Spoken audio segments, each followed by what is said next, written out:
Tengan muy buenos días todos, amados hermanos, que Dios les bendiga. Les invito a que vayamos a la Biblia en esta mañana. Estaremos en el capítulo 7, hermanos, en este mensaje titulado Entrad por la puerta estrecha. Los versículos son a partir del 13 y terminaremos, hermanos, con la gracia de Dios hasta el versículo 29, finalizando así tanto el capítulo 7 como el sermón del monte. Dice así la bendita palabra del Señor Jesucristo. Entrad por la puerta estrecha, porque ancha es la puerta y espacioso el camino que lleva a la perdición, y muchos son los que entran por ella. Porque estrecha es la puerta y angosto el camino que lleva a la vida, y pocos son los que la hallan. Guardaos de los falsos profetas que vienen a vosotros con vestidos de ovejas, pero por dentro son lobos rapaces. Por sus frutos los conoceréis. ¿Acaso se recogen uvas de los espinos o higos de los abrojos? Así todo buen árbol da buenos frutos, pero el árbol malo da frutos malos. No puede el buen árbol dar malos frutos, ni el árbol malo dar frutos buenos. Todo árbol que no da buen fruto es cortado y echado en el fuego. Así que por sus frutos los reconoceréis. No todo el que me dice, Señor, Señor, entrará en el reino de los cielos, sino el que hace la voluntad de mi Padre que está en los cielos. Muchos me dirán en aquel día, Señor, Señor, ¿no profetizamos en tu nombre, y en tu nombre echamos fuera demonios, y en tu nombre hicimos muchos milagros? Y entonces les declararé, nunca os conocí, apartaos de mí, hacedores de maldad. Cualquiera, pues, que me oye estas palabras y las hace, le compararé a un hombre prudente que edificó su casa sobre la roca. Descendió lluvia y vinieron ríos y soplaron vientos y golpearon contra aquella casa, y no cayó, porque estaba fundada sobre la roca. Pero cualquiera que me oye estas palabras y no las hace, le compararé a un hombre insensato que edificó su casa sobre la arena, y descendió lluvia y vinieron ríos y soplaron vientos y dieron con ímpetu contra aquella casa, y cayó, y fue grande su ruina. Y cuando terminó Jesús estas palabras, la gente se admiraba de su doctrina, porque les enseñaba como quien tiene autoridad y no como los escribas. Oremos, hermanos. Señor bendito, gracias nuevamente te damos, Señor, por este tiempo que has preparado para nosotros. Gracias, Señor, por el privilegio que tenemos de venir libremente a escuchar la predicación de tu bendita palabra. Señor, te pedimos, Padre Santo, en tu misericordia, que tu Santo Espíritu, Señor, alimente a las ovejas de tu prado, Señor. Que, Señor mío, tengamos la convicción y la fuerza para continuar, Señor, andando por el camino angosto. Señor y Padre, haznos esos hombres prudentes que construyen sobre la roca.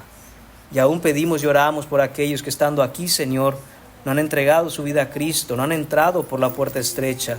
Señor, que seas tú, Señor, abriendo los ojos de su entendimiento y dando regeneración a su corazón para abandonar el camino espacioso, para construir sobre la roca y no sobre la arena. Todo te lo pedimos, Señor, para la gloria y en el precioso nombre de tu Hijo Jesús. Amén. Amén. Pueden tomar asiento, amados hermanos. Después de aproximadamente, como decíamos y mencionábamos el domingo pasado, 6 meses, hermanos, hemos pasado aprendiendo, escuchando, mirando cuáles son aquellas leyes que promulga el Señor Jesucristo desde el monte, en este sermón, hermanos, que son las leyes por las cuales los hijos de Dios deben vivir. Son las leyes por las cuales los cristianos, los ciudadanos del reino, deben regir sus vidas. Y hermanos, este pasaje que tenemos en esta mañana es el punto crítico del Sermón del Monte. Todo gran sermón demanda una decisión, y el sermón más grandioso predicado por el Verbo encarnado mismo no termina con una bonita reflexión, ni mucho menos, hermanos, con una sugerencia o una consideración, sino que termina con una exigencia contundente. Jesucristo, el Rey soberano, ha descrito la vida de los que pertenecen a su reino con gran santidad y con mucha gracia. Y ahora llama a sus oyentes a tomar una decisión de peso para la eternidad. El Sermón del Monte, hermanos, no concluye con un comentario casual, sino con una advertencia de consecuencias eternas y un llamado a la obediencia radical, que es la diferencia entre la vida y la muerte. Este pasaje, hermanos, es una serie de intensos contrastes. 2 puertas, 2 caminos, 2 árboles, 2 frutos, 2 declaraciones, 2 constructores, 2 cimientos, una tormenta, 2 diferentes destinos. No hay término medio en este pasaje, hermanos. No hay punto neutro en las palabras de Jesús. Jesús nos ofrece, hermanos míos, la salvación solo en Él. No nos da sugerencias, sino que emite un llamado real. En estos versículos finales del Sermón del Monte, hermanos, el Señor Jesús expone el autoengaño, advierte sobre la falsa fe y revela en sí mismo cómo va a ser Él el juez final a quien enfrentaremos, y siendo Él mismo la roca eterna de salvación.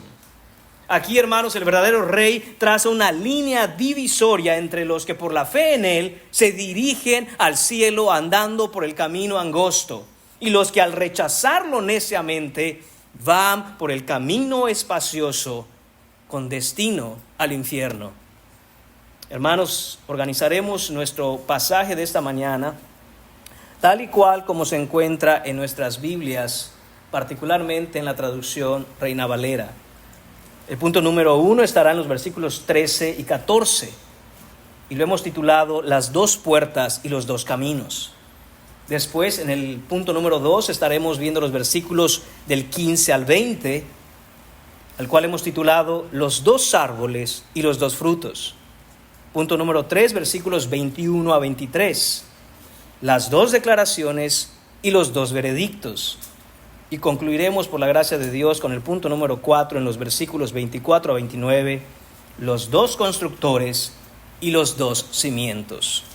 Así que, hermanos, sin mayor preámbulo, vayamos de lleno a nuestro texto en esta mañana. Punto número 1, las 2 puertas y los 2 caminos, versículos 13 y 14. Empieza el Señor Jesucristo, hermanos míos, con el cierre de su sermón en el versículo 13 diciendo: entrad por la puerta estrecha. Esta es la orden directa y sin titubeos del Señor Jesucristo. El Rey de Gloria, hermanos míos, empieza esta conclusión con un llamamiento final en el Sermón del Monte, y lo hace sin tartamudeos, sin vacilaciones y sin dejar lugar para las sugerencias o los buenos consejos. Este es el edicto real con toda la autoridad del Rey, el Señor Jesucristo. Dice Él: entrad por la puerta estrecha. Hermanos míos, esta es una orden urgente, apremiante, inaplazable e inminente. Entren por la puerta estrecha, dice Jesucristo, iniciando el cierre de su sermón. Esto, hermanos míos, es todo lo que el ser humano está llamado a hacer para entrar al reino de los cielos. Es solo esto que se tiene que hacer con la vida: entrar por la puerta estrecha. No son 1000 cosas que debemos hacer, no son 100 cosas que debemos hacer para entrar al reino de Dios, no son 20 cosas, no son siquiera 2 cosas. Es una sola cosa la que se tiene que hacer para entrar al reino de los cielos, y es esta: entren por la puerta estrecha. Hermanos, entrar por esta puerta es altamente costoso, y sin embargo todos pueden pagar el precio.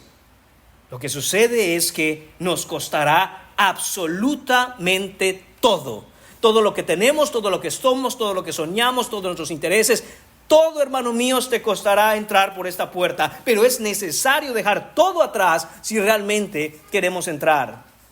Entrar por la puerta estrecha requiere, hermanos, arrepentimiento genuino y la renuncia total a uno mismo. En Lucas capítulo 9, versículo 23, Jesús predicaba en otro sermón y les dijo a todos quienes lo escuchaban: si alguno quiere venir en pos de mí, niéguese a sí mismo, tome su cruz cada día y sígame. Note que dice: si alguno quiere venir en pos de mí. Esto es para todos aquellos que lo escuchan. Esto es para todos aquellos que en aquel tiempo escuchaban las palabras de Jesús, y aplica exactamente igual y lo mismo para todos los que estamos aquí. El que quiera venir en pos de mí, dice Jesucristo, el que quiera ser mi discípulo, el que quiera ser cristiano. Si dices que eres cristiano, el Señor te dice, niégate a ti mismo, toma tu cruz cada día y sígueme. Hermanos, es importante notar que cuando Jesús dice, entrad por la puerta estrecha, el artículo que se utiliza es la puerta. ¿Qué quiere decir eso, hermanos? No dice una puerta. No dice alguna puerta, solo hay un punto de acceso al reino de los cielos. No existe otro y es la puerta estrecha. No hay manera de entrar al reino si no es por esta puerta, amados hermanos. Y es que la puerta es Jesucristo mismo. En Juan capítulo 10, versículo 7, Jesús dice, de cierto os digo, yo soy la puerta de las ovejas. Y en ese mismo capítulo, pero en el versículo 9 dice, yo soy la puerta, el que por mí entrare será salvo. No hay manera, hermanos míos, de que alguien pueda tener salvación si no es entrando por la puerta estrecha.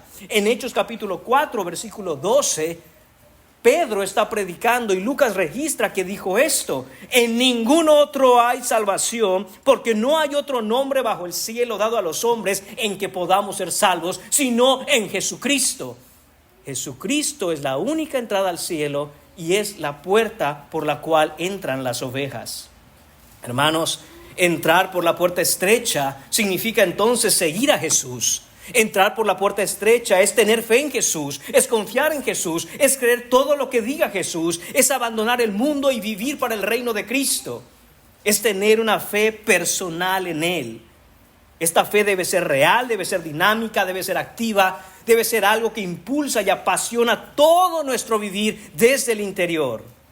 Debemos dar ese paso de fe y vivir comprometidos a la causa de Cristo si es que queremos entrar por la puerta estrecha. Hermanos, haber nacido en una familia cristiana no es suficiente. Hay que entrar por la puerta estrecha. Jóvenes que están aquí y que quizá en casa sus padres son cristianos, eso no es suficiente. Tienen que entrar por la puerta estrecha. Los niños que están aquí sentados y que tienen capacidad de entender, no es suficiente que en casa se lea la Biblia o que tus padres te enseñen la palabra. Tienes que entrar por la puerta estrecha. Todos tienen que entrar por la puerta estrecha si desean pertenecer al reino de Dios. Saber que existe la puerta no es suficiente. Creer que la puerta es estrecha no es suficiente. Saber dónde está la puerta no es suficiente. Quedarse mirando la puerta no es suficiente. Conocer a otros que han entrado por la puerta estrecha no es suficiente. Acercarse y tocar la puerta no es suficiente. Tienes que entrar por la puerta estrecha. Tienes que dar el paso definitivo para abandonar el reino de tinieblas de este mundo y entrar al reino luz del amado Hijo de Dios. Si no entras por la puerta, no vas camino al cielo. No basta con haber nacido, hermanos míos, conociendo la Biblia o conociendo la moralidad cristiana. No basta con considerarse religioso, no basta con asistir a la iglesia, no basta con ser una buena persona, no basta con ser bien aceptado por los demás. Es necesario que Cristo te acepte a ti y solo te va a aceptar en sus términos. Y es entrando por la puerta estrecha. Y hermanos, al entrar por esta puerta estrecha, entonces empezamos a caminar por el camino angosto. ¿Cómo sabes que has entrado por la puerta estrecha? Porque ahora andas por el camino angosto. Porque ninguno que anda por el camino espacioso pudo haber entrado por la puerta estrecha. Y ninguno que entra por la puerta estrecha ahora anda en el camino espacioso. La puerta estrecha conduce al camino angosto. El versículo 14 nos lo dice así: porque estrecha es la puerta y angosto el camino que lleva a la vida. Y atención, y pocos son los que la hallan. Impresionantemente, Jesús en este sermón, hermanos, le dice a sus discípulos: son más las personas de este mundo que están camino al infierno que aquellos que van camino al cielo. Pocos son los que hallan la puerta estrecha. Pocos encuentran esta puerta estrecha. La puerta estrecha nos dirige al camino angosto que lleva a la vida. Y de nuevo, hermanos míos, Jesús es el camino. Él es la puerta y Él es el camino. Juan capítulo 14, versículo 6 nos dice: yo soy el camino y la verdad y la vida. Nadie viene al Padre sino por mí. Hermanos míos, pocos son los que entran por la puerta estrecha y pocos son los que caminan el camino angosto. En Lucas capítulo 13, versículos 23 y 24, entendiendo lo que Jesús estaba enseñando con respecto a que son pocos aquellos que van verdaderamente camino al cielo, alguien se acerca y le pregunta: Señor, ¿son pocos entonces los que se salvan? Y Él les dijo: esforzaos a entrar por la puerta angosta, porque os digo que muchos procurarán entrar y no podrán. Hermanos míos, pocos son los que entran, no porque la puerta esté escondida, no porque el camino sea oculto y no por la negativa de Dios a recibirlos, sino por la ceguera y el orgullo del hombre, el amor del hombre por este mundo de pecado. Quieren entrar por la puerta a su manera, en sus términos, con sus cosas, sin dejar su pecado atrás. Quieren meter por la puerta estrecha todo lo que han vivido en el mundo. Y aunque muchos intentan entrar, dice el Señor, pocos lo logran. Así que dice Él: esforzaos por entrar. Esta palabra esforzaos tiene su raíz griega que se conoce como agonizomai. De ahí nosotros obtuvimos del español la palabra agonizar. Jesús dice: luchen, esfuércense por todos los medios que puedan por entrar por la puerta estrecha hasta el punto de la agonía. Hermanos míos, porque dejar todo atrás es lo que se necesita. Y la carne del hombre se duele cuando tiene que dejarlo todo por Cristo. Pero hermanos míos, eso es lo mejor que nos puede pasar. Abandonar absolutamente todo y dejarlo atrás y entrar por la puerta estrecha es lo mejor que puede pasarte en la vida. Muchos dicen: es muy difícil la vida cristiana. No, hermanos míos, la vida cristiana no es difícil. Voy a decirte qué es lo difícil. Lo difícil es tener un pie en el mundo y un pie en Cristo y tratar de apaciguar, de calmar, de reconciliar dos mundos que son irreconciliables. Por eso es que vemos la vida cristiana tan difícil. Jesús nos dice: esfuércense y abandonen todo hasta el punto de la agonía, pero entren por la puerta estrecha. La negativa de entrar a esta puerta, hermanos míos, viene de la necedad del hombre, que se rehúsa a obedecer el amoroso mandato del Señor Jesucristo. Porque entrar por la puerta estrecha y andar por el camino angosto, hermanos míos, implica vivir en dirección contraria a la que va el mundo. Entrar por la puerta estrecha y andar por el camino angosto es, sin embargo, el mandato del Rey Jesús. Y este mandato nace de la compasión y el amor de Cristo por las almas de los hombres. Ya que existe, hermanos míos, nos dice Jesús, otra puerta. Una puerta falsa que a muchos engaña y la que muchos aman. Pero es la entrada al camino que lleva hasta el mismísimo infierno. Y esa es la puerta ancha. Dice el versículo 13: porque ancha es la puerta y espacioso el camino que lleva a la perdición.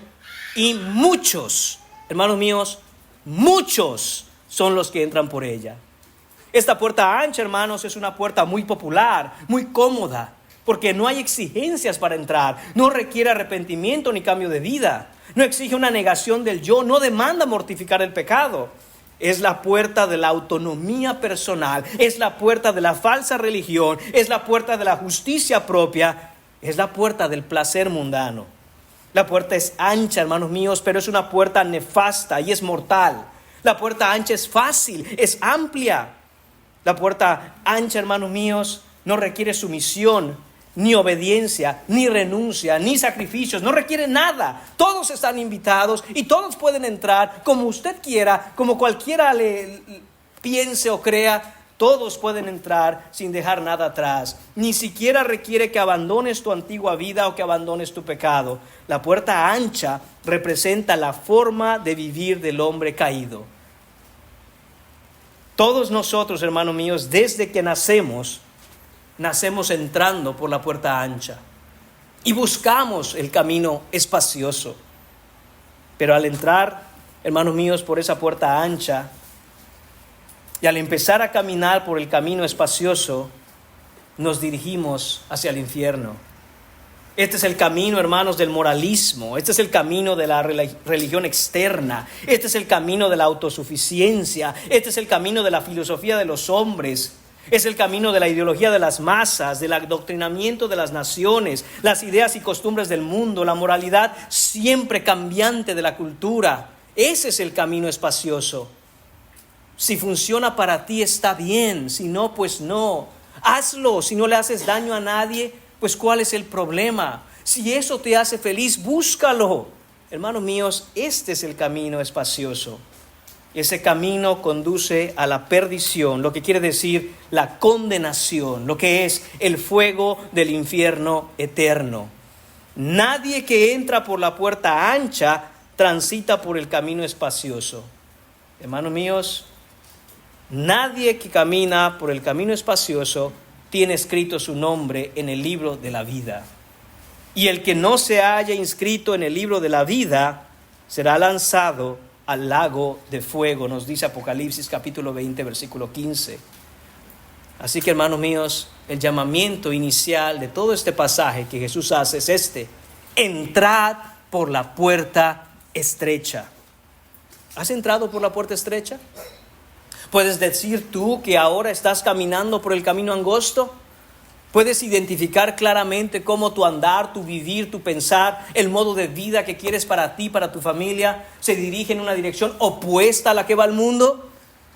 ¿O simple y sencillamente buscas exactamente lo mismo que busca el mundo? Así es como sabes si has entrado por la puerta estrecha. Esto es más que una simple invitación, hermanos. Este es un mandato de Jesús. Y más que un mandato, hermanos, esto es un ultimátum que da Jesús. Él no quiere que nadie se pierda. Examinen si han entrado al reino a través de Cristo por la fe. No por la actividad religiosa, no porque llego a la iglesia, no porque todos los domingos estoy entre los hermanos, no porque conozco algo de la Biblia. Pregúntate, ¿he entrado por la puerta estrecha? ¿Estoy caminando por el camino angosto? La puerta es estrecha, hermanos, muy estrecha, pero tiene el tamaño suficiente para aceptar a todo aquel que en arrepentimiento y fe quiere entrar por ella. Hermanos, de ahí vemos ahora el punto número 2 de esta mañana: los dos árboles y los dos frutos, versículos 15 a 20. El Señor Jesucristo ahora, hermanos míos, da una advertencia altamente importante para aquellos que quieren y buscan entrar por la puerta estrecha. Ahora, hermano mío, Jesús empieza a dirigir, después de haber escuchado el llamamiento que Él hace para que entremos por la puerta estrecha, para que andemos por el camino angosto. Ahora dice: tengan cuidado para aquellos que la buscan, tengan cuidado para aquellos que desean entrar por la puerta estrecha, porque esta advertencia, hermanos, va contra los que señalan, apuntan o enseñan cuál es la puerta correcta por la que se debe entrar y cuál es el camino verdadero por el que se debe andar. Es una advertencia contra los falsos maestros, la falsa doctrina y la religión falsa. En el versículo 15 nos dice Jesús: guardaos de los falsos profetas, que vienen a vosotros con vestidos de ovejas, pero por dentro son lobos rapaces. Este es otro mandato directo del Rey. No solo a que debemos entrar por la puerta, sino que debemos tener mucho cuidado con quiénes son aquellos que nos están dirigiendo hacia esa puerta y ese camino. Dice el Señor Jesucristo: guárdense, cuídense, aléjense, protéjanse, defiéndanse y huyan de los falsos profetas. Estos falsos maestros se levantan fingiendo señalar la dirección correcta hacia la puerta verdadera que lleva a la vida. Afirman hablar de parte de Dios, son religiosos fingiendo ser ovejas de la grey del buen pastor, pero en realidad son lobos feroces. Y no van a perdonar al rebaño, nos dice la Escritura. Afirman hablar de parte de Dios.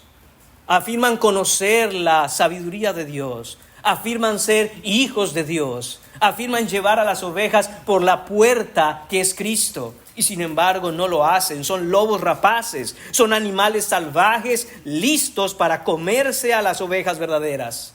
Son engañadores que destruyen el alma. Son mentirosos que conducen a los hombres a su perdición.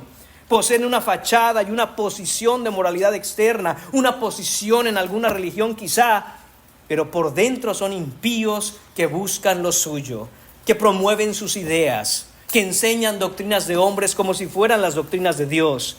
En la segunda carta a los Corintios, capítulo 11, versículos 13 a 15, Pablo escribe: porque estos son falsos apóstoles, obreros fraudulentos que se disfrazan como apóstoles de Cristo. Y no es maravilla, dice Pablo, porque el mismísimo Satanás se disfraza como ángel de luz. Así que no debe extrañarnos si también sus ministros se disfrazan como ministros de justicia, pero su fin será conforme a sus obras. ¿Cómo podemos saber entonces que un ministro es auténtico? ¿Cómo podemos saber que el predicador dice la verdad? ¿Cómo podemos nosotros discernir si estamos escuchando a un maestro que es un verdadero siervo de Dios, conduciendo a la grey de Dios por la puerta de las ovejas? Hermanos míos, Jesús nos dice en el versículo 16: por sus frutos los conoceréis. Por sus frutos conoceréis si los ministros son verdaderos o son falsos. Cada ministro, cada predicador, cada maestro de la palabra, cada maestro de la Biblia debe ser probado por su fruto. El fruto, hermano mío, es la doctrina y el carácter. Ambas cosas, y van juntas. No es solo la doctrina sin carácter, tampoco es solo carácter sin doctrina. Son ambas cosas, son inseparables. Es decir, aquello que enseñan y cómo viven aquello que enseñan. El Señor Jesús nos señala, hermanos míos, la imposibilidad de que sea de otra manera. El versículo 16 dice así: ¿acaso se recogen uvas de los espinos o higos de los abrojos? Hermanos, desde Génesis capítulo 1 nosotros leemos que cada planta, cada árbol da fruto de acuerdo a su naturaleza, que va a crecer de acuerdo a la semilla que tiene. Y Jesús nos está diciendo que es exactamente lo mismo con aquellos que enseñan la palabra. Se pueden recoger uvas de los espinos. Eso es imposible. Se pueden recoger higos de los abrojos. Eso es imposible. Por lo tanto, versículo 17, este es el argumento que da Jesús. Todo buen árbol da buenos frutos. No hay otra manera. El árbol bueno da frutos buenos, pero el árbol malo da frutos malos. No puede, escúchelo, es imposible. No puede el buen árbol dar malos frutos, ni el árbol malo dar frutos buenos. Un buen árbol da buen fruto. De tal manera, los verdaderos maestros, los siervos de Dios, primero, exaltan a Cristo, predican el arrepentimiento, predican sobre la santidad, llaman a adorar al verdadero y único Rey de Reyes y Señor de Señores, que es Jesucristo. Y viven vidas en una santificación constante. No son perfectos porque no hay hombre perfecto, pero claramente vemos el camino de santificación sobre el cual andan.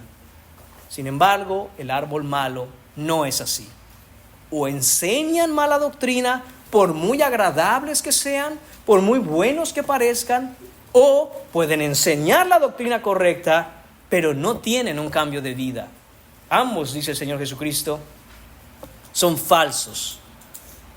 Y debemos guardarnos, cuidarnos, alejarnos de esa falsa doctrina. El versículo 19 nos dice: todo árbol que no da buen fruto es cortado y echado en el fuego. Y versículo 20: así que por sus frutos los conoceréis. El juicio para esta gente, hermanos, el juicio para estos fraudulentos, el juicio para los falsos maestros es seguro. Dice el Señor Jesucristo: ellos serán cortados y echados en el fuego. Así que, hermanos, no vayan ustedes tras de estos al infierno. Recuerda de nuevo, y no queremos perder el hilo de todo el cierre que está haciendo Jesús. Entren por la puerta estrecha. Y fíjese muy bien de aquellos que le están señalando por qué puerta hay que entrar. Porque entrar, hermanos míos, por la puerta equivocada, empezar a andar por el camino erróneo, es mortal. Es como llegar a un aeropuerto, hermanos, y subirse al avión equivocado. Quizá usted está yendo para California y se sube a un avión que lo lleva hasta la Florida. Va exactamente en sentido contrario. Tiene que mirar muy bien por qué puerta entra, y para saber por qué puerta entra, tiene que evaluar, discernir quién le está señalando el camino a la puerta correcta. En Judas capítulo 12, versículo 13, versículos 12 y 13, porque Judas solo tiene un capítulo, leemos acerca de estos falsos. Dice Judas y escribe: son árboles otoñales sin fruto, 2 veces muertos y desarraigados. Y en el versículo 13 dice: para los cuales está reservada eternamente la oscuridad de las tinieblas. Hacia esa dirección es que van los falsos maestros. No los siga. Evalúe los frutos, discierna quién enseña la palabra y siga aquellos ministros que hablan con la verdad por el respaldo de la palabra de Dios. En Hebreos capítulo 6, versículos 7 y 8 leemos prácticamente la misma enseñanza. Dice, versículo 7, porque la tierra que bebe la lluvia, que muchas veces cae sobre ella, atención, produce hierba provechosa a aquellos por los cuales es labrada y reciben la bendición de Dios. Pero la que produce espinos y abrojos es reprobada. Esta está próxima a ser maldecida y su fin es el de ser quemada. Hermanos, nuevamente la advertencia que nos da Jesús y el mandato de que debemos guardarnos de la falsa enseñanza, de la falsa doctrina y de los falsos maestros es esencial. Es vital, hermanos. Si queremos vivir, debemos entrar por la puerta estrecha y debemos escuchar a aquellos que van por el camino correcto, enseñándonos y señalándonos, hablándonos, ministrándonos acerca de nuestro Rey al que servimos. Pruebe bíblicamente a los maestros, a los ministros, a los pastores, a los que les enseñan, y disciernan si le están llevando por el camino angosto que conduce a la vida. Analice qué predican acerca del pecado, qué doctrina tienen acerca del infierno, qué postura abrazan respecto a la naturaleza del hombre, qué enseñan acerca de la cruz, qué evangelio proclaman, cuál es el camino a la salvación que enseñan, y huya inmediatamente de toda mentira que no esté basada a la bendita palabra de Dios antes de que sea demasiado tarde. Punto número 3 en esta mañana, hermanos, versículos 21 a 23. El hilo de argumento en este cierre que nos da Jesús en el Sermón del Monte continúa. Y ahora vemos 2 confesiones, 2 veredictos. En Filipenses capítulo 2, versículos 10 y 11, la palabra de Dios nos dice que viene el día en que todos, hermanos, todos, absolutamente todos confesarán que Jesús es el Señor. Lo dice así el apóstol Pablo en su carta. Para que en el nombre de Jesús se doble toda rodilla de los que están en los cielos y en la tierra y debajo de la tierra, y toda lengua confiese, escuche usted eso, y toda lengua confiese que Jesucristo es el Señor para gloria de Dios Padre. Hermanos, un día todo cristiano verdadero confesará a su Señor delante de Él, delante de su rostro, en presencia misma del Salvador, y oirá a su Señor decir: bien hecho, buen siervo y fiel. En lo poco has sido fiel, en lo mucho te pondré. Entra en el gozo de tu Señor. Hermanos, pero no todos confesarán a Cristo verdaderamente. Y este es el tema que estamos tratando en este pasaje. Habrá 2 tipos de confesiones en aquel día. Habrá una confesión real, auténtica, genuina, veraz, la cual el Señor escuchará y responderá: bien hecho, buen siervo y fiel. Pero habrán otros, hermanos míos, habrán otros que confesarán de una manera falsa. Así que no solo debe asegurarse de querer entrar por la puerta estrecha, no solo tiene que asegurarse de que aquellos, hermanos míos, que les están señalando por qué puerta hay que entrar sean verdaderos. Usted tiene que asegurarse, hermanos míos, de que su profesión personal de fe es verdadera, es real, es genuina, es auténtica, es veraz. Porque este pasaje, hermanos míos, en este pasaje el Señor Jesús nos dice, versículo 21, no todo el que me dice Señor, Señor, entrará en el reino de los cielos. Hermanos, esta es quizá una de las afirmaciones más duras de Jesús. Y no duras porque Él sea duro con nosotros, sino que es duro, hermanos míos, porque es difícil de creer. Es difícil creer que en aquel día habrán personas que dirán: Señor, Señor, Señor, ¿te acuerdas de mí? Señor, tú me conoces, tú sabes quién soy, Señor. Y Jesús los mirará y dirá: yo nunca les conocí. Apártense de mí, hacedores de maldad. Hermanos míos, el Señor Jesucristo está condenando la religión de labios para afuera. El Señor Jesucristo está aquí condenando la religión externa de obras muertas. Está condenando a aquellos que venían a la iglesia. No está hablando aquí, hermanos míos, de los impíos que andan en el mundo sin conocer nada de la Biblia, sin asistir a la iglesia, sin venir a la oración, sin venir al grupo de varones. No, por el contrario, está hablando de aquellos que estando en la iglesia, habiendo escuchado, habiendo conocido, cada domingo sentados aquí, una y otra vez, y dicen: Señor, Señor, pero si yo estuve ahí, tú me conoces, yo iba a la iglesia todos los domingos. Pero no hubo un arrepentimiento verdadero, una regeneración del corazón. En realidad, esta gente nunca entró por la puerta estrecha. Son salteadores que entraron por el camino, por algún otro lugar, pensando que podían entrar a su manera, vivir la vida cristiana a su modo, porque a ellos les parecía que eso estaba bien. Y entonces incluso participan de muchas cosas en la vida de la iglesia, y entonces participan muchas veces de muchas cosas con los hermanos. Y hermanos, el texto dice en el versículo 22 que muchos le dirán a Jesús: Señor, Señor.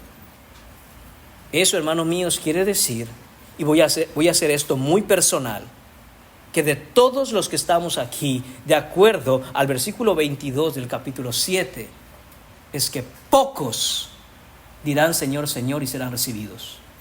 Y muchos, no estoy hablando de la gente aquí, fuera de nuestra iglesia, o en alguna otra iglesia, o en el mundo. Estoy hablando de los que estamos hoy aquí sentados en estas cuatro paredes. Muchos dirán Señor, Señor. Y el Señor les dirá: nunca te conocí. Apártate de mí, hacedor de maldad.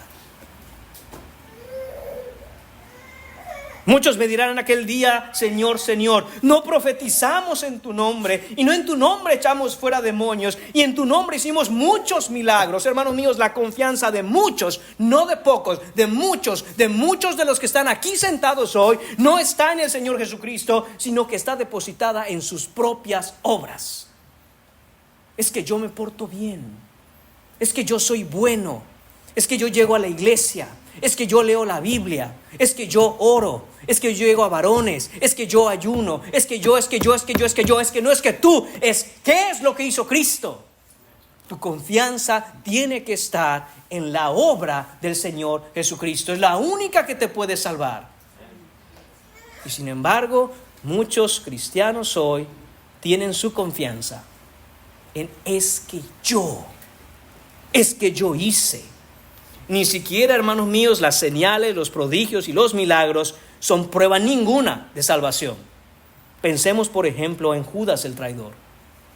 En Lucas capítulo 9, versículos 1 y 2 nos dice: habiendo reunido Jesús a sus 12 discípulos, está Judas incluido, les dio poder y autoridad sobre todos los demonios y poder para sanar enfermedades, y los envió a predicar el reino de Dios y los mandó a sanar enfermos. Ahí estaba Judas, hermano. ¿Y qué dice el texto?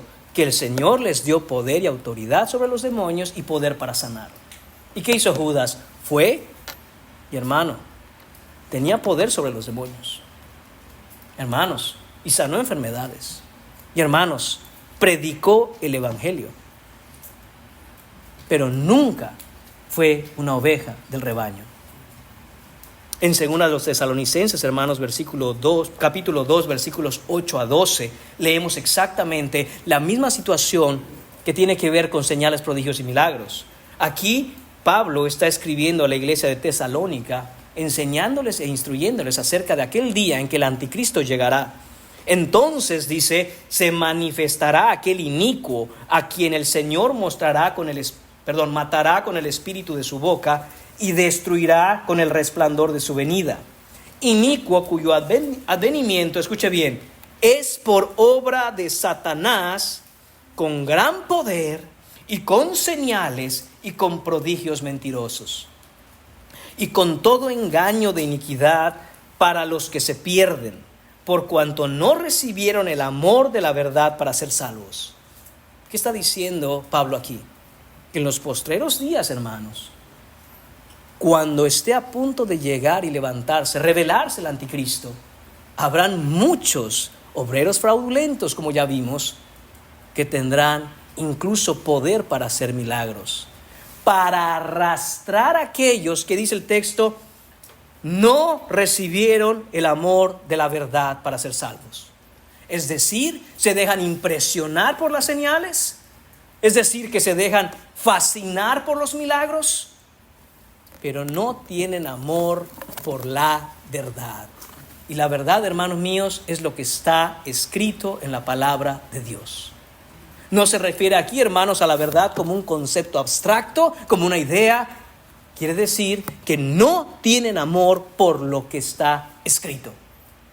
Y prefieren ir tras los prodigios, tras los milagros, tras todas estas cosas que vienen con gran poder satánico. Hermanos, el Señor nos está diciendo que estas cosas nunca son una señal o una evidencia para la salvación. Ningún tipo de actividad religiosa produce salvación, ni el participar de eventos o actividades o algún tipo de servicio en la iglesia, nada, hermanos míos, ni enseñar en el grupo de varones, ni predicar cada domingo, ni orar frente a los demás, ni venir y poner cara de hambre porque está ayunando. Absolutamente nada de esas cosas es sustituto para un verdadero corazón regenerado. No todo el que me dice Señor, Señor entrará en el reino de los cielos. ¿Cuál es el requisito entonces? Dice el versículo 21, sino el que hace la voluntad de mi Padre que está en los cielos. ¿Se da cuenta por qué son muchos los que se pierden y pocos los que entran por la puerta estrecha? ¿Se da cuenta por qué muchos dirán Señor, Señor, pero no serán recibidos? Porque los pocos que serán recibidos son aquellos que, dice el texto, hacen la voluntad de mi Padre que está en los cielos. Hermanos, no se trata de una salvación basada en obras, eso lo hemos dejado claro ya, sino de una obediencia que fluye de la fe verdadera, una obediencia que nace del amor a Cristo, una obediencia que no es una carga, sino más bien es un deleite y un placer, porque sabemos que esa obediencia es en realidad adoración a nuestro Dios. Ahora, ¿cuál es la voluntad entonces del Padre? ¿Cuál es la voluntad del Padre? Estoy seguro que muchos quizás se han preguntado, ¿cuál es la voluntad de Dios para mi vida? Primero que nada, hermanos, tendríamos que preguntarnos, ¿qué es lo que quiere Dios del hombre? ¿Cuál es la voluntad de Dios con respecto al hombre? ¿Qué le demanda? 1 Timoteo capítulo 2, versículos 3 a 5 nos dice, porque esto es bueno y agradable delante de Dios nuestro Salvador. ¿Identifica qué estamos diciendo ahí? Si usted conecta esto con Romanos capítulo 12, versículos 1 y 2, se dará cuenta que estamos hablando de la voluntad de Dios. Porque ¿cómo es la voluntad de Dios? Buena, agradable y perfecta. Y este texto dice, esto es bueno y agradable delante del Señor. En otras palabras, esta es la voluntad de Dios, el cual quiere. Ahí confirmamos que estamos hablando de la voluntad de Dios. Esto quiere el Señor, esto demanda, esto ordena, esta es su voluntad. Que todos los hombres sean salvos y vengan al conocimiento de la verdad. Si tú no estás en Cristo, esto es la voluntad de Dios para tu vida. Que vengas al conocimiento de la verdad, que vengas en arrepentimiento al Señor Jesucristo. El versículo 5 dice, porque hay un solo Dios y un solo mediador entre Dios y los hombres, Jesucristo hombre. Esta es, hermanos míos, la voluntad de Dios. Y en el contexto del pasaje que estamos tratando esta mañana, la voluntad a la que se refiere Jesús aquí no es hacer, como ya dijimos, 20 millones de cosas. Es una cosa, entrar por la puerta estrecha, entrar por la fe por la puerta estrecha.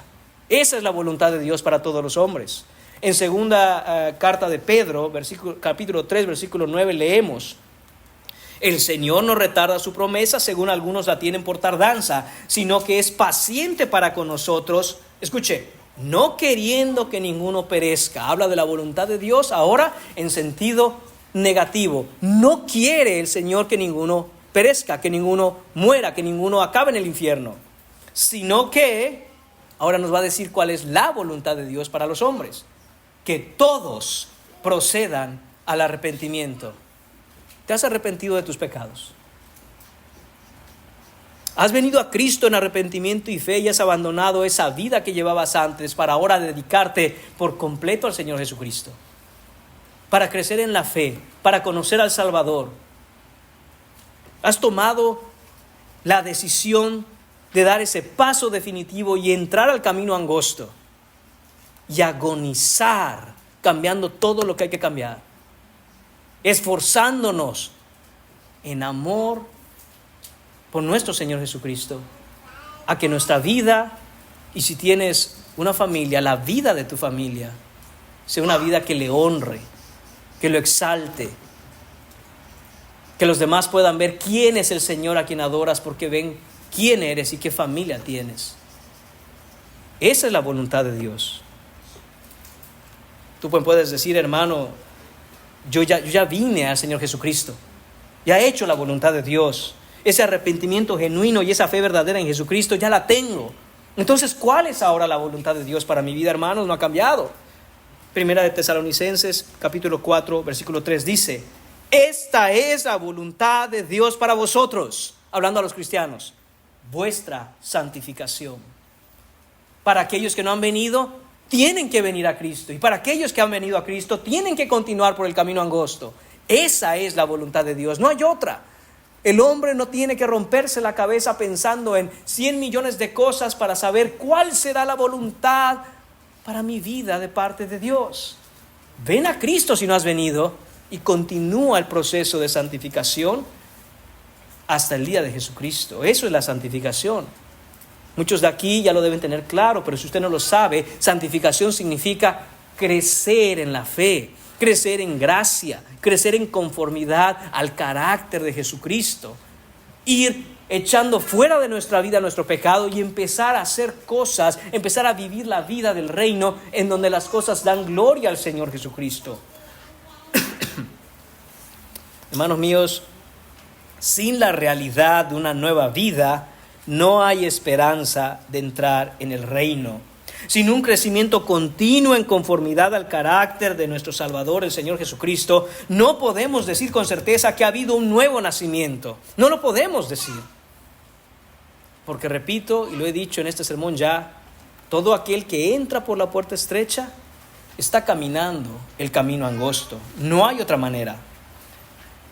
En Juan capítulo 3, versículo 3, Jesús le dice a Nicodemo: de cierto te digo, que el que no naciere de nuevo no puede ver el reino de Dios.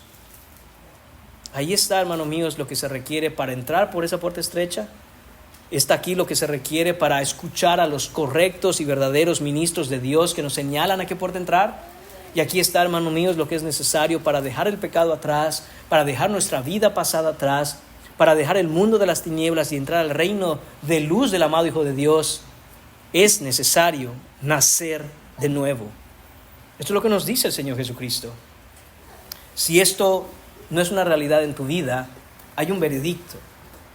Y el veredicto es el siguiente: entonces, dice el versículo 23, les declararé: nunca os conocí, apartaos de mí, hacedores de maldad. El rechazo de Cristo, hermanos, es definitivo y eterno. No hay segundas oportunidades cuando este día llegue. No hay otra manera de convencer a Cristo para ser aceptado. No hay una cosa que podamos decir que el Señor pueda tomar en cuenta para darte la oportunidad, una segunda oportunidad de entrar. Cuando llegue este día, y llegará pronto, para muchos de ustedes llegará antes de lo que se imaginan.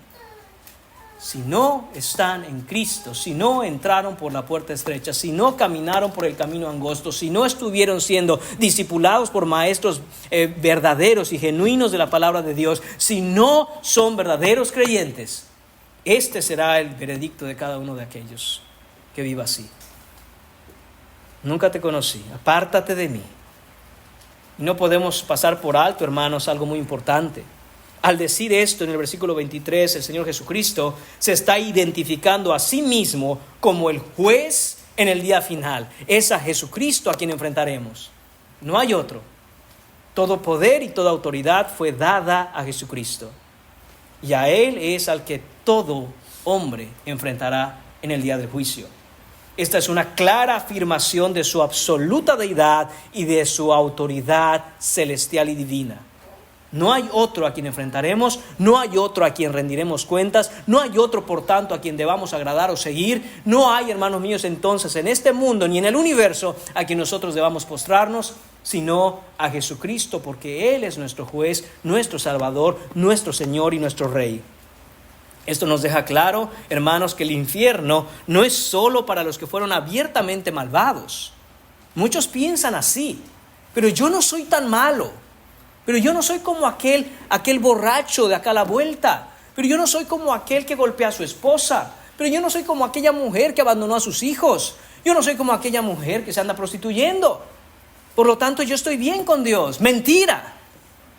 El infierno está reservado, hermanos míos, para aquellos que rechazan la gracia y la salvación de la obra en Cristo Jesús, nuestro Redentor. Los fariseos creían exactamente lo mismo que muchos dicen hoy. Es que yo no soy como aquel. Y Jesús les dijo, a ver, vengan acá y escuchen. Un hombre tenía 2 hijos. Y a los 2 se les dio una orden. Y uno dijo, sí, ya voy, padre, pero no fue. Mientras que el otro dijo, yo no voy. Pero al tiempo dijo, obedeceré a mi padre. E hizo tal como su padre le dijo. ¿Quién hizo la voluntad de su padre? Y los fariseos respondieron, el que aunque dijo que no, terminó haciéndola. Y yo les digo, dijo Jesucristo, que así las rameras, los publicanos y las prostitutas van adelante de vosotros al reino. Porque habiendo vivido así, las que se han arrepentido, los que han puesto su fe en Jesús, están entrando. Pero ustedes no entran, ni dejan entrar a los que están entrando. No vaya a ser, hermanos míos, que haya entre nosotros de aquellos fariseos que miran por debajo del hombro a los demás y no dejan entrar a los que quieren entrar y tampoco están entrando. Hermanos, de nuevo, la advertencia de Jesús es contundente. Examina si has entrado por la puerta estrecha.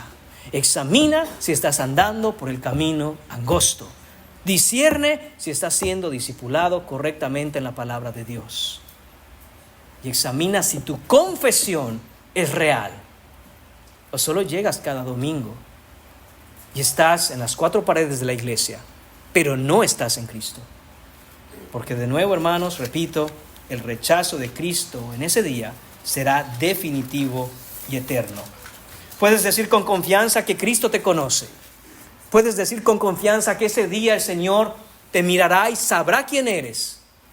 Porque no se trata simplemente que nosotros conozcamos cosas acerca de Cristo. No se trata simplemente que nosotros conozcamos una doctrina acerca de la Biblia.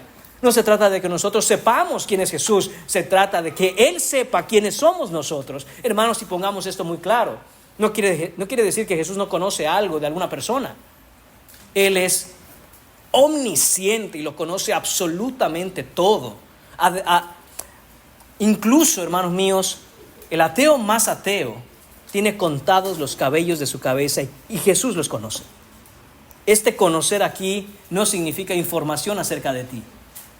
Significa un conocimiento salvífico, significa una relación de salvación, significa que son amigos con Jesús. Esta es la manera en que describió, hermanos míos, la palabra de Dios a Abraham y a Dios. Eran amigos. 2 amigos profundamente íntimos. Quiere decir que uno conoce todo del otro. Quiere decir que uno sabe acerca del otro de una manera como ninguna otra persona puede saber. Esta es la relación que tienes con Jesucristo. Le conoces, pero más importante aún, te conoce a ti. La verdadera conversión siempre produce crecimiento y conocimiento a la palabra de Dios y obediencia al Salvador Jesucristo. ¿La tienes tú? Si no la tienes, es tiempo de que vengas en arrepentimiento a Jesús y de que entres por esa puerta estrecha. Porque de lo contrario, va a ser demasiado tarde el día que hagas tu confesión delante de Él y siendo una confesión falsa, tengas el veredicto mortal: apártate de mí, hacedor de maldad. Y por último, hermanos míos, versículos 24 a 29, vemos los dos constructores y los dos cimientos. Hermanos, este es el fundamento final ante la tormenta que se viene. Esta es, hermanos míos, la base sólida sobre la cual el Señor Jesucristo levanta y sostiene todo el sermón del monte. Estos finales versículos, hermanos, nos hablan de dos hombres. Esto representa dos tipos de personas. Y estos dos hombres construyeron sus casas. Representan la vida de cada tipo de persona. Y ellos lo han construido sobre dos diferentes fundamentos, dos diferentes cimientos. Esto representa, hermanos míos, la fe de aquellos hombres, la confianza que tienen, en donde basan toda su vida. Ambos, hermanos, enfrentan una terrible tormenta. Versículos 25 y 27 nos lo dicen así: descendió lluvia y vinieron ríos y soplaron vientos y golpearon contra aquella casa. El versículo 27 nos dice: dieron con ímpetu contra aquella casa. Hermanos, nos está hablando de una tormenta violenta, fuerte, desastrosa, destructiva. Con gran fuerza y con gran ímpetu, esta tormenta golpeará las casas de estos hombres. Hermanos míos, es un huracán de proporciones épicas. Esta es la tormenta que se viene. Y no hay manera de detenerla, no hay manera de evitarla, no hay manera de deshacerla. La tormenta viene. La tormenta, hermanos, es la tormenta del juicio de Dios. Y Jesús advierte a todo el mundo, advierte a todo a quien escucha, advierte a todos los que oyen. El que tenga oídos para oír, oiga la advertencia del Señor Jesucristo, que nunca ha mentido, que no miente ni nunca mentirá. Él nos está diciendo la verdad. Él habla a todo el que esté dispuesto a escuchar y le dice: prepárese para esta tormenta. Versículo 24: cualquiera pues que me oye estas palabras, cualquiera que esté sentado aquí escuchando, cualquiera que tenga oídos para oír, oiga lo que dice nuestro Señor Jesucristo, el Rey de Gloria. Dice que aquel que oye estas palabras y las hace, las pone por obra, se prepara, pone en acción lo aprendido, le compararé a un hombre prudente que edificó su casa sobre la roca. Este es el constructor sabio, hermanos, porque escucha y obedece a Cristo, porque escucha la advertencia y se prepara, porque ve el mal y huye. Esta es la advertencia que da Jesús, y habla primero de aquel que escucha y pone por obra inmediatamente. Hermanos, creo que podemos relacionarnos de una manera muy directa con este pasaje, con estos últimos versículos. ¿Por qué? Porque vivimos en una ciudad, en un área y en un estado en donde los huracanes son frecuentes. Y hermanos, cuando empiezan las noticias a decir se está formando un huracán, todos empiezan a escuchar las noticias. Ya es categoría 2 con dirección a Lake Charles. Todos paran las orejas. Sube a categoría 3, empieza a hacer preparativos. Todos empiezan a buscar sus cositas. Y empiezan a ver en el internet para dónde nos vamos. Y empiezan a ver si hay un hotel en Houston. Y empiezan a ver si alguien los recibe en Mississippi. Y empiezan a... ¿Por qué?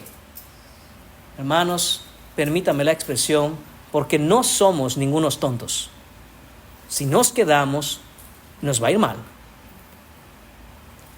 Vientos de 150 millas por hora y ráfagas sostenidas de 200 millas. Categoría 5. Usted no se queda. Usted sale huyendo. ¿Por qué? Porque eso es lo que hace el hombre prudente. Eso es lo que hace el hombre sabio.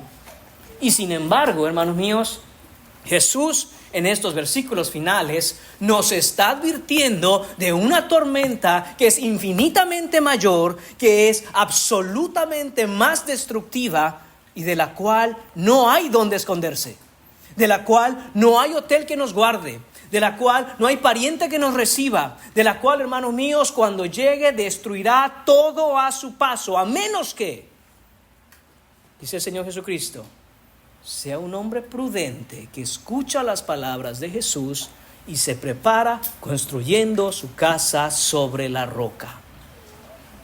Por el otro lado, hermanos míos, está el constructor necio. Cualquiera que me oye estas palabras y no las hace. ¿Eres tú uno de esos hoy en esta mañana? Que ha venido domingo tras domingo, meses, años, y has estado en la fe quizá por décadas, pero no haces caso de lo que se te está diciendo. No haces caso del amoroso y compasivo llamado de Jesús a prepararte, a construir tu casa sobre donde deberías. Gloria a Dios por aquellos, y ustedes saben quiénes son, tú sabes que eres tú, que por mucho tiempo quizá había sido ese hombre necio, pero por la gracia y misericordia de Dios, corriste a la roca de la salvación. Y ahora estás a salvo. Pero hay muchos todavía que quedan viviendo de la manera necia, insensata, porque escuchan domingo tras domingo lo mismo y lo mismo y lo mismo. Pero son incapaces de correr a la roca.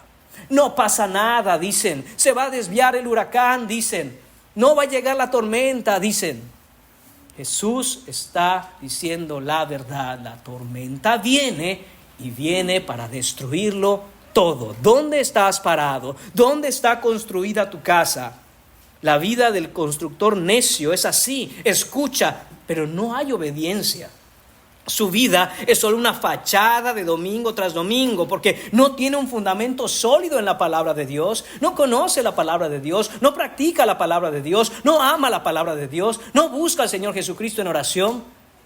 No hay una realidad de vida en verdad. Todo es una fachada. Por fuera esas dos casas pueden verse muy bien. De hecho, aquella vida, aquella fachada y aquella casa del hombre necio muchas veces luce mejor, porque es más fácil construir sobre la arena que hacer todo el trabajo de poner el fundamento. Y mientras uno dice, ay, yo aquí apenas puedo, y mira aquel impío cómo tiene su bella casa. Claro, así cualquiera. Construir por encima del terreno es fácil, es más barato, es más cómodo. Pero ¿qué hay de poner el fundamento primero? ¿Qué hay primero, hermanos míos, de buscar la roca sólida de la salvación en Jesucristo y después, por la gracia de Dios, empezar a construir? Eso es diferente. Hermanos, los insensatos, los constructores necios viven de acuerdo a sus propias ideas, no hacen caso. Viven de acuerdo a sus propios intereses, conveniencias, metas y objetivos en la vida. Y aunque oyen la enseñanza bíblica, no se les da la gana de ponerla por obra. Son de corazón duros, duros de cerviz, tercos, contumaces, no quieren venir a Cristo. Aunque vengan a la iglesia, no quieren doblegar su corazón. Y se sienten tranquilos y calman la culpabilidad de sus conciencias con la anestesia de la religión externa. Pero ya llegué a la iglesia, pero ya di mi diezmo, yo ofrendo. Cuidado con esas ideas. Esas son propias del hombre insensato. Estos dos tipos de personas, hermanos, tienen dos finales diferentes. Y no hay manera de revertir ese final una vez que la tormenta llegue.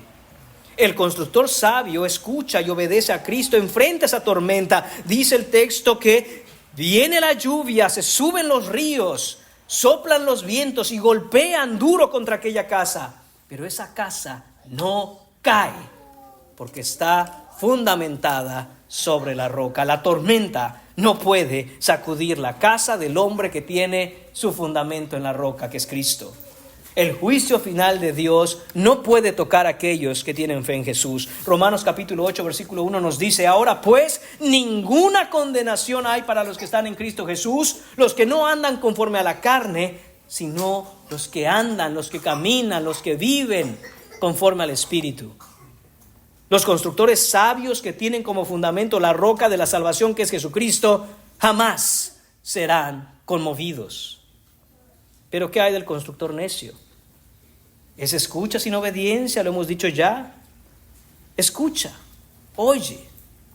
Incluso empieza a decir: oye, qué buena enseñanza.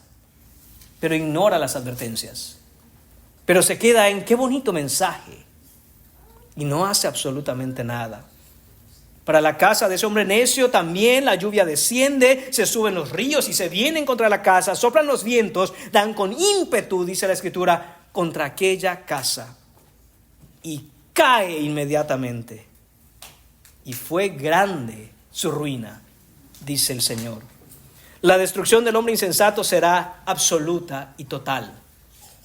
Este es el fin de quienes juegan a la religión. Este es el fin de quienes juegan con Jesucristo. Este es el fin de aquellos que toman las cosas santas como impías. Este es el fin de todos aquellos que rechazan al Señor Jesucristo. La palabra ruina que utiliza Jesús aquí significa condenación.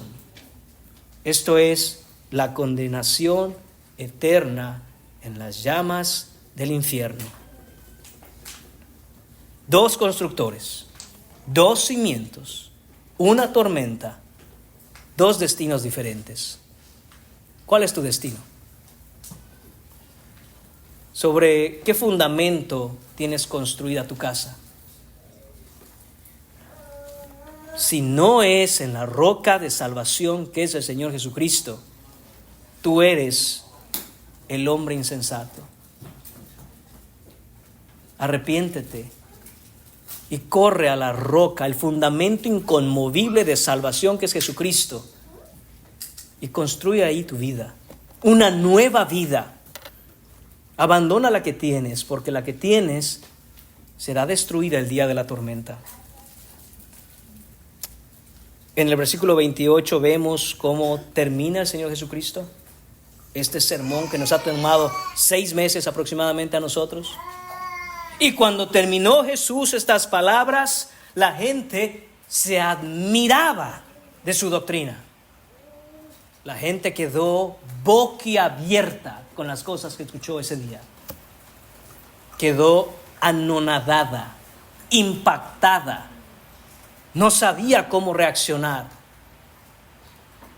Se escuchó un silencio total y miraban todos a Jesús, que había atravesado el alma y corazón de cada uno de los que estaba ahí, y no sabían qué más decir. Ese es el punto que nos quiere transmitir la Escritura cuando dice que se quedó admirados, en shock, dirían algunos. ¿Por qué? Porque les enseñaba como quien tiene autoridad y no como los escribas. La gente, hermanos míos, quedó asombrada. La multitud, hermanos míos, no podía creer lo que sus oídos oían, porque Jesús les declaraba todo lo que enseñó en el Sermón del Monte y no dejó lugar para las consideraciones, las ideas de la gente, las opiniones de los demás. Jesús no tartamudeó mientras declaraba todo lo que dijo en el Sermón del Monte. No les compartió un bonito mensaje. No fue a darles su humilde opinión acerca de la vida del reino. A diferencia de los escribas, Cristo habla con autoridad divina, plena y total. Habla como el legítimo rey y soberano del cielo y la tierra. Y les dice: entren por la puerta estrecha. Construyan su vida sobre la roca, el fundamento de salvación. o se perderán. Jesús proclamó con plena soberanía cómo es que Él gobierna la vida de cada uno de sus siervos en su reino glorioso de justicia y verdad, y nos llama a todos a vivir esa vida que Él quiere. Y nos llama a confiar en Él para que Él produzca en nosotros esa vida que solo Él puede darnos, la vida eterna. Una vida que es diferente, no solo en tiempo, sino en calidad. No solo es la cantidad de vida, sino la calidad de vida. Es una vida que no es de este mundo, que no es de este reino. Es una vida que viene del cielo, literalmente. Cristo ha terminado de predicar. La invitación ha sido hecha. El mandato ha sido promulgado. Las advertencias han sido pronunciadas. Ahora el Rey de Reyes y Señor de Señores te mira, te observa y te pregunta: ¿qué vas a elegir tú? ¿Qué decisión vas a tomar?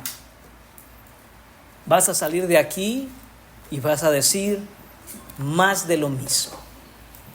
Ya habrá tiempo, cuando yo esté listo. Algún día.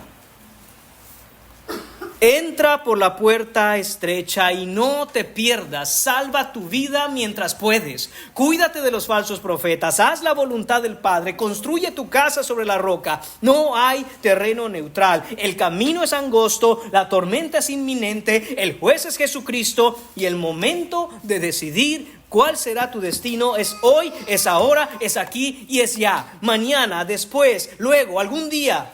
Puede ser demasiado tarde. Es aquí, es ahora y es ya. Isaías capítulo 55, versículos 6 y 7 nos dice, y con esto termino, hermanos: buscad al Señor Dios mientras pueda ser hallado. Llamadle en tanto que está cercano. Deje el impío su camino y el hombre inicuo sus pensamientos, y vuélvase al Señor. Vengan a Cristo, vengan a Él, vengan a la salvación, porque Él tendrá misericordia. Y el Dios nuestro será amplio en perdonar a todos aquellos que vengan con un corazón contrito y humillado a la fe en Jesucristo. Él, hermanos míos, vivió la vida perfecta que no podíamos vivir, lo sabe usted. Murió la muerte que nosotros debíamos morir, lo sabe usted. Él subió esa cruz para que pecadores como usted y como yo pudieran tener salvación. Y los sufrimientos que experimentó en la cruz fueron nada comparados con la tormenta de la ira de Dios que Él soportó. Por ti y por mí. Fue sepultado, resucitó al tercer día con poder y gran gloria, porque triunfó sobre la muerte y el pecado.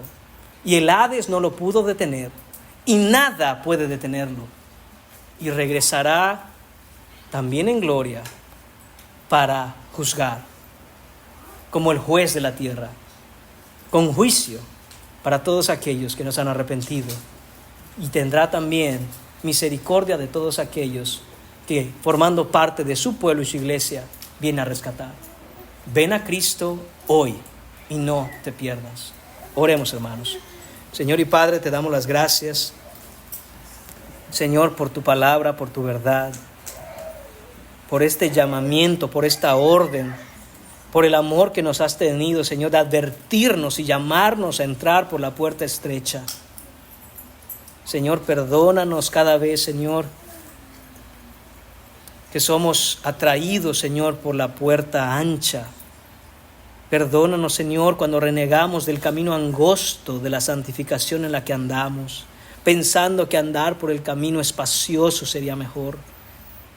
Padre bendito, perdónanos y danos fuerza y gracia, porque sabemos que mientras más nos adentramos y avanzamos en el camino, más cansados estamos, más difícil es la prueba. Vamos cuesta arriba y en contra del mundo, Señor. Danos fuerza, ayúdanos, Señor. Padre, y pedimos también por todos aquellos que de una u otra forma han escuchado este mensaje hoy. Padre, por favor, Señor, abre los ojos del entendimiento y cambia el corazón de aquellos que, escuchando la advertencia de lo que se viene, Señor, todavía no están preparados. Y que vengan, Señor, hoy, postrados ante tu Hijo, clamando por misericordia, Señor, porque sabemos que tú no echas fuera a ningún corazón contrito y humillado. Te lo pedimos todo en el nombre de tu Hijo Jesús. Amén.